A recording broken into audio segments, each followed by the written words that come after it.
పూరా లోకల్. అంతా కాశీలో నైట్ అంతా ఇక్కడనే సాధన చేశాను. ఇక్కడ సాధన చేసుకొని దర్శనానికి వెళ్ళి మంచిగా ఘనంగా దర్శనం చేసుకొని అభిషేకం చేసి నాన్నకు అమ్మవారికి అభిషేకం చేసుకొని కాలభైరవుడికి అభిషేకం చేసుకొని ఇప్పుడు నేను మళ్ళీ వెళ్తున్నాను. అక్కడ హరిశ్చంద్ర ఘాట్ ఉంది, అది కూడా నేను మీకు చూపిస్తాను. హరిశ్చంద్ర ఘాట్ నుండి అక్కడ నుండి దిగి అక్కడనే నా కారు ఉంది కాబట్టి అక్కడికి వెళ్ళి నేను ఈరోజు తిరుగు ప్రయాణం అవుతున్నాను. 2 రోజులు నేను కాశీలో ఉండడం జరిగింది. నిన్న నైట్ మొత్తం సాధన, మొన్న నైట్ మొత్తం సాధన, ఇలా చేస్తూ నేను కాశీలో 2 రోజులు గడపడం జరిగింది. జ్యోతిర్లింగాన్ని దర్శనం చేసుకోవడం జరిగింది. శ్మశాన సాధన, శివ సాధన చేసి నేను కొద్దిగా శవాన్ని భుజించి నిన్న నైట్ శవాన్ని భుజించి నేను ఈరోజు తిరుగు ప్రయాణం అయ్యాను. అందరికీ నేను ఇదే విజ్ఞప్తి చేస్తున్నాను. ఎవరిని నమ్మాలో ఎవరిని నమ్మకూడదో మీరు కళ్ళతో చూసిందని మాత్రమే నమ్మండి. యూట్యూబ్లో వచ్చిందో మీడియాలో వచ్చిందనో నమ్మద్దు, అది నమ్మే హక్కు లేదు. 100 అబద్ధాలుంటే అందులో ఒకటి నిజం ఉంటుంది. ఎవరు ఏంటి అనేది మీ విజ్ఞప్తికి వదిలేస్తున్నాను.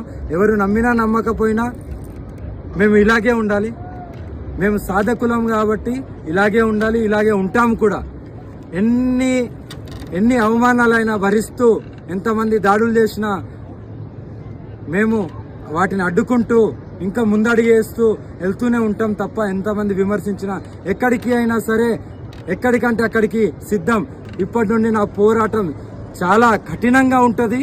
మరీ చెప్తున్నాను, నా పోరాటం ధర్మ పోరాటమే, ఏది ఆశించి రాలేదు. ఇప్పటి నుండి తట్టుకోండి, తప్పు చేయకుండా ఉండండి, తట్టుకోండి. వాళ్ళు ఎంత పెద్ద వాళ్ళైనా ఎంత చిన్న వాళ్ళైనా శిక్ష మాత్రం 100% నేను విధిస్తాను. మంత్రశుద్ధితో విధిస్తాను, క్రియలతో విధిస్తాను. ఎవరు ఏం చేస్తారో చేసుకోండి, అంత దమ్ముంటే చేసుకోండి. మీడియాలో కొంత సోకాళ్ళు మీడియాలో కొంతమంది వచ్చి ఇష్టానుసారంగా మాట్లాడు కాదు. నీకు దమ్ముంటే ఏదైతే ఎలిగేషన్ చేస్తున్నారో వాటిని నిరూపించే హక్కు కూడా మీకుంది. మాట్లాడు కాదు, టీవీ ముందుకు వచ్చి దాన్ని నిరూపించాల్సిన హక్కు కూడా ఉంది.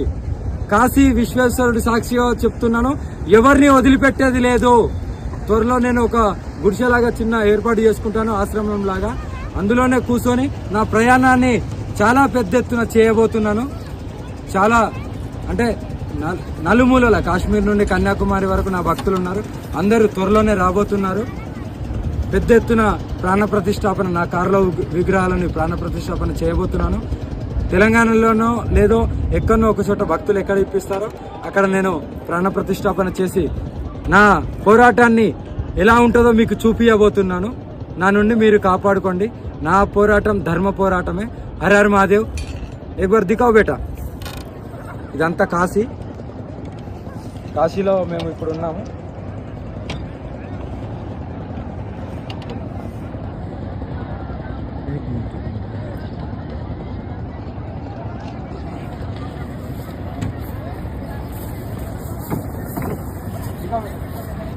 ఇది కాశీ మణికర్ణిక ఘాట్. ఇప్పుడు హరిశ్చంద్ర ఘాట్కి వెళ్తున్నాను. అందుకే చెప్తున్నాను, కాశ్మీర్ నుండి కన్యాకుమారి వరకు అన్ని రాష్ట్రాలలో పోరాడుతూ ఇలా తిరుగుతున్నానంటే ఊరికే తిరగట్లేదు. నాకు తెలుసు, నా పరమశివుడికి, నా కాళీమాతకు తెలుసు నేనేంటో, నా గురువుకు తెలుసు. మీకు నిరూపించుకోవాల్సిన అవసరం లేదు. ఒకడు అంటాడు అగోరి కాదంటాడు, ఇంకోడు అంటాడు, ఇంకో విమర్శలు చేస్తాడు. నా జెండర్ని బేస్ చేసి మీరు మాట్లాడడానికి మీకెవడిచ్చాడు హక్కు? ఎవరిని ఊరుకునేది లేదు. విశ్వేశ్వరుడి సాక్షిగా, కాశీ విశాలాక్షి సాక్షిగా చెప్తున్నాను, ఎవరిని ఊరికే వదిలిపెట్టేది లేదు. హర హర మహాదేవ్. జై శ్రీ కాళీ.